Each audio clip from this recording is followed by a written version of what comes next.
आता पावसाच्या कोसळधारा आहेत त्या संदर्भातल्या टॉप 9 बातम्या। कोकण किनारपट्टी आणि ठाणे, पुणे, सातारा जिल्ह्यांना ऑरेंज अलर्ट, मुसळधार पावसाचा हवामान विभागाचा अंदाज। तर नाशिक, कोल्हापूरसह विदर्भातील जिल्ह्यांना येलो अलर्ट।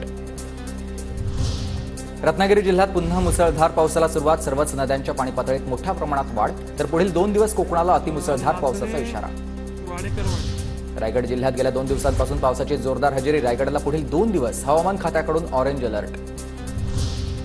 साताऱ्याच्या पश्चिम भागात संततधार पावसामुळे डोंगरदऱ्यातील अनेक धबधबे प्रवाहित, तर केळवली धबधबा पर्यटकांसाठी बंद आहे। पोलीस प्रशासन आणि वन विभागाकडून सुरक्षेच्या उपाययोजना।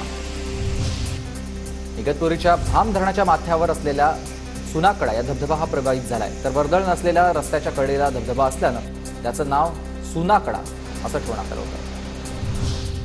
पुणे जिल्ह्यातील मावळ परिसरामध्ये चांगला पाऊस झाल्यानं भात लागवडीला वेग, तर मावळमधील शेतकऱ्यांची मोठ्या संख्येनं शेतीच्या कामांची लगबग।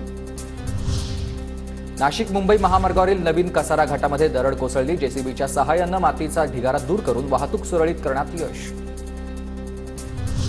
नंदुरबार जिल्ह्यात 7 दिवसांच्या विश्रांतीनंतर पुन्हा पावसाची हजेरी, पावसाच्या सरी बरसल्यानं शेती पिकांना मोठा दिलासा, जिल्ह्यात दमदार पावसाची अद्याप प्रतीक्षा।